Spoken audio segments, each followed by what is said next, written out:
ओम शांति, ओम शांति, ओम शांति। आज बाप दादा के 13 अगस्त 2023 के अव्यक्त महावाक्य हैं। रिवाइज डेट है 6 अप्रैल 1995। आज की ज्ञान मुरली का शीर्षक है प्योरिटी की रूहानी पर्सनैलिटी की स्मृति स्वरूप मायाजीत बनो। प्योरिटी की रूहानी पर्सनैलिटी की स्मृति स्वरूप मायाजीत बनो।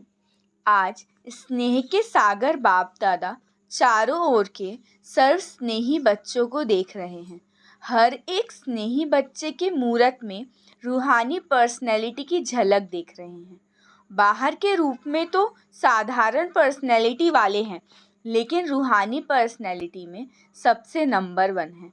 दुनिया में अनेक प्रकार की पर्सनैलिटीज़ गाई जाती हैं।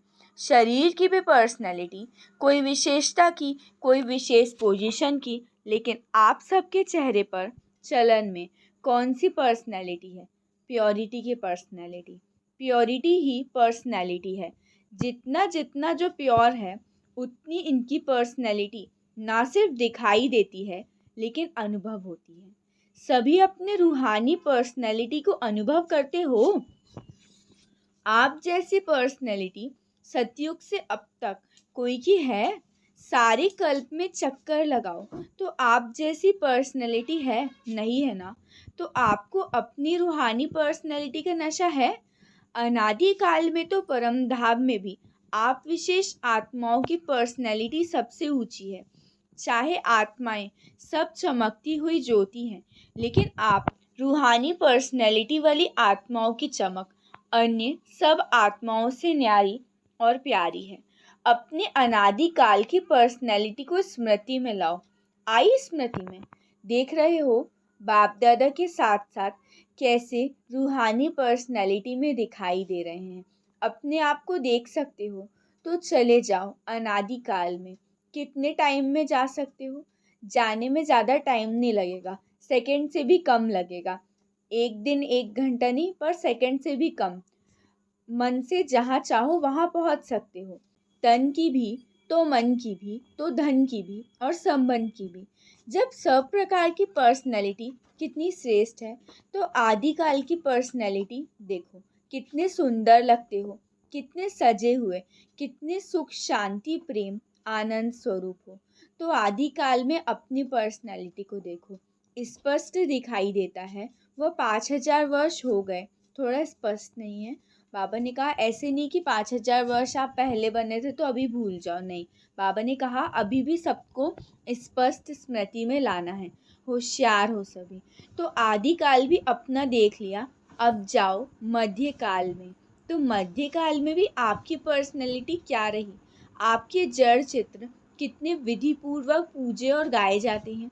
चाहे कितने भी धर्मात्मा, महान आत्मा, नेताएं पर्सनैलिटी वाले गाए जाते हैं, लेकिन आपके जड़ चित्रों की पर्सनैलिटी के आगे उनकी पर्सनैलिटी कुछ भी नहीं। जैसे आप सबकी पूजा होती है, वैसे क्या कोई धर्मात्मा की पूजा देखी है? आपके जड़ चित्रों में जैसे श्रृंगार होता है, तो मध्यकाल में भी आप आत्माओं की प्योरिटी की पर्सनैलिटी की विशेषता कितनी श्रेष्ठ है। अपना चित्र देखा, आपकी पूजा होती है नहीं कि सिर्फ बड़े बड़ों की होती है। बाबा ने कहा सब अपने मंदिर देखो, आपका चित्र है। बाबा ने कहा ये मरजीवा ब्राह्मण जन्म है, तो उसकी पर्सनैलिटी देखो कितनी बड़ी है। गायन कितना है। कोई भी श्रेष्ठ कार्य अब तक आपके नामधारी ब्राह्मण करते हैं। ब्राह्मण अभी ब्राह्मण नहीं रहे, लेकिन नाम के ब्राह्मण हैं। तो बाबा ने कहा ये आपका ही नाम चला आ रहा है। ब्राह्मण जन्म की पर्सनैलिटी कितनी श्रेष्ठ है।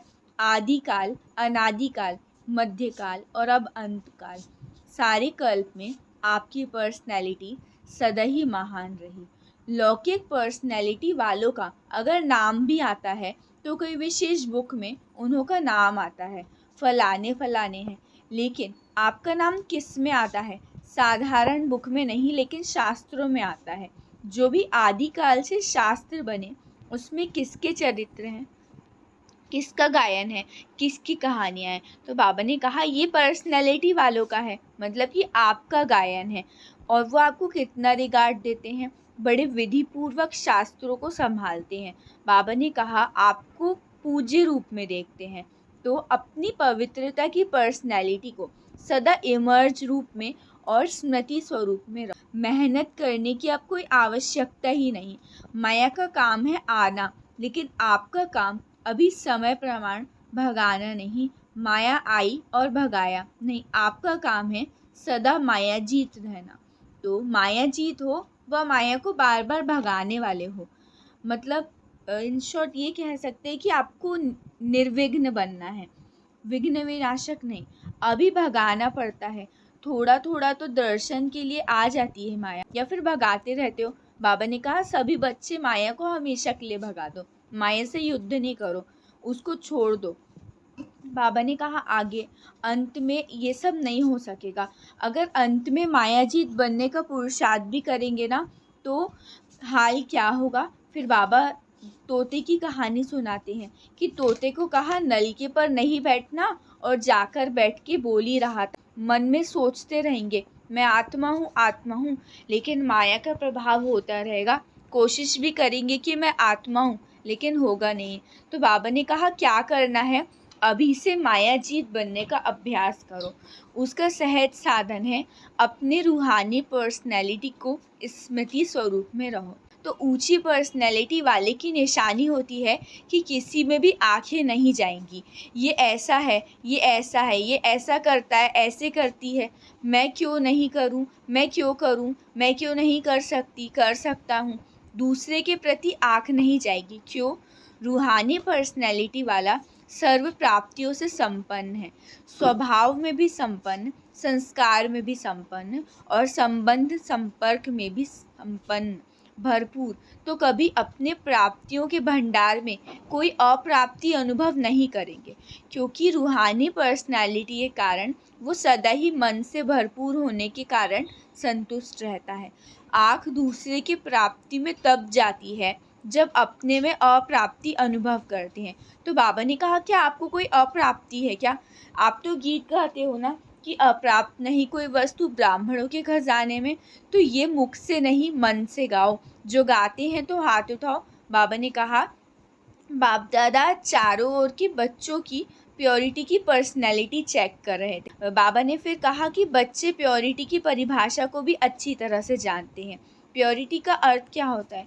प्योरिटी सिर्फ ब्रह्मचर्य का व्रत नहीं। ब्रह्मचर्य में तो आजकल सर्कमस्टेंस के अनुसार कोई अज्ञानी भी रह जाते हैं, मजबूरी रहती है किन्हीं की। पर बाबा ने कहा ज्ञान से नहीं, हालातों को देखकर रह जाते हैं। कई भक्त भी रहते हैं तो कोई बहुत बड़ी बात नहीं है। प्योरिटी और ब्रह्मचर्य में बहुत अंतर होता है। प्योरिटी को सारे दिन में चेक करो। पवित्रता की निशानी है स्वच्छता और सत्यता।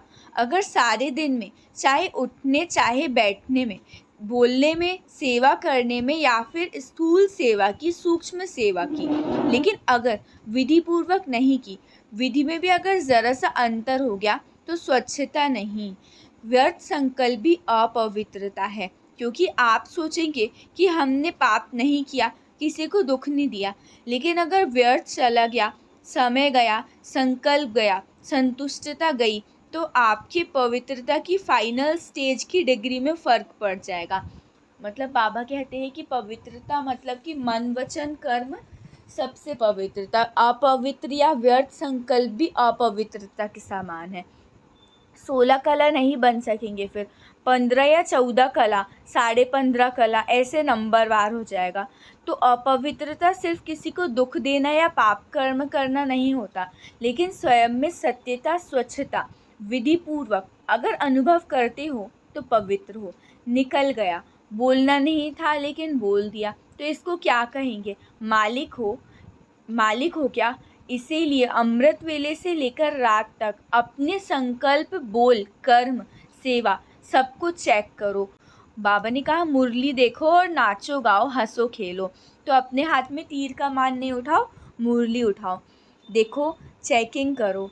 अभी महीन बुद्धि बनो, क्योंकि समय समाप्त अचानक होना है, बता के नहीं। बाप दादा ने पहले ही कह दिया कि कोई उल्हाना नहीं देना। बाबा आपने बताया क्यों नहीं? बाबा टाइम कॉन्शियस नहीं बनाएगा।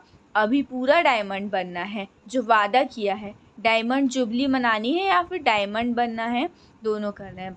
बनना भी है और बनाना भी है, तो दोनों साथ साथ करना। बाबा अगले वर्ष चेक करेंगे कि सिर्फ बच्चे मुंह से बोले कि खुद भी बने। बाबा ने कहा बनना अच्छा है ना, तो जो अच्छी बात है उसको जल्दी करना चाहिए या देरी करना चाहिए? जल्दी से करना चाहिए। बाबा ने कहा सेकंड में एवर रेडी बनो और अशरीरी बनो। युद्ध करनी पड़ेगी कि मैं शरीर नहीं, मैं आत्मा हूँ। ऐसा बनाओ कि सोचा और किया, सोचना और स्थित होना। फिर बाबा ने आगे कुछ मिनटों की ड्रिल करवाई। फिर आगे बाबा ने कहा 1 सेकंड निकालना, अभ्यास करना। किसी से बातें भी कर रहे हो तो साथ साथ कार्य कर रहे हो, उनको भी 1 सेकंड के लिए ड्रिल कराओ, क्योंकि समय प्रमाण ये अशरीरीपन का अनुभव अभ्यास जिसको ज़्यादा होगा वो नंबर आगे ले लेंगे, क्योंकि सुनाया ना कि समय समाप्त अचानक होना है। अशरीरी होने का अभ्यास होगा तो फ़ौरन ही समय की समाप्ति का वाइब्रेशन आएगा। इसीलिए अभी से अभ्यास बढ़ाओ। ऐसे नहीं अगले साल में डायमंड जुबली है अभी नहीं करना। बाबा ने कहा पहले से बना के रखो। अच्छा, सभी खुश मिजाज हैं या ये भी पूछना पड़ेगा? फिर बाबा ने माताओं से, बच्चों से, सबसे पूछा। बाबा ने कहा अच्छा चांस अभी आपको मिला है, डेट का इंतज़ार नहीं करो, नहीं तो इंतज़ार ही करते रह जाएंगे। लाइन में लगो। फिर बाबा ने कहा कि कोई भी चीज़ आपको, कोई भी दुनियावी चीज़ यहाँ पर याद नहीं आनी चाहिए। बाबा ने कहा झमेलों में नहीं पड़ो। अभी फिर पुरानी बातें कोई भी याद नहीं आनी चाहिए, नई बातें करो। नई बात पसंद आती है या फिर पुरानी बात पसंद आती है? बाबा ने कहा नई बात अच्छी लगती है ना, तो अब हम नई दुनिया में जाने वाले। अच्छा, चारों ओर के सर्व रूहानी प्योरिटी की पर्सनैलिटी वाले विशेष आत्माओं को सदा आदि से अंत तक पर्सनैलिटी की झलक दिखाने वाली श्रेष्ठ आत्माएं सदा पवित्रता, स्वच्छता, सत्यता की शक्ति से स्व को और विश्व को परिवर्तन करने वाले विश्व परिवर्तक आत्माएं सदा निमित्त भाव से सेवाधारी बन प्रत्यक्ष फल अनुभव करने वाले अनुभवी आत्माओं को बाप दादा का याद, प्यार और नमस्ते। अब कहो हम रूहानी बच्चों की रूहानी बाप दादा को याद, प्यार, गुड मॉर्निंग और नमस्ते नमस्ते नमस्ते। शुक्रिया बाबा, शुक्रिया। वरदान है स्वराज्य अधिकारी बन कर्मेंद्रियों को ऑर्डर प्रमाण चलाने वाले अकाल तख्त सो दिल तख्त नशीन भव। स्वराज्य अधिकारी बन कर्मेंद्रियों को ऑर्डर प्रमाण चलाने वाले अकाल तख्त सो दिल तख्त नशीन भव। विस्तार है मैं अकाल तख्त नशीन आत्मा हूँ, अर्थात स्वराज्य अधिकारी राजा हूँ। जैसे राजा जब तख्त पर बैठता है तो सब कर्मचारी ऑर्डर प्रमाण चलते हैं, ऐसे तख्त नशीन बनने से ये कर्मेंद्रियां स्वतः ऑर्डर पर चलती हैं। जो अकाल तख्त नशीन रहते हैं उनके लिए बाप का दिल तख्त है ही, क्योंकि आत्मा समझने से बाप ही याद आता है। फिर न देह है, न देह के संबंध, न पदार्थ, एक बाप ही संसार है। इसीलिए अकाल तख्त नशीन बाप के दिल तख्त नशीन स्वतः बनते हैं। स्लोगन है निर्णय करने, परखने और ग्रहण करने की शक्ति को धारण करना ही होली हंस बनना है। निर्णय करने, परखने और ग्रहण करने की शक्ति को धारण करना ही होली हंस बनना है। अच्छा, ओम शांति, ओम शांति, ओम शांति।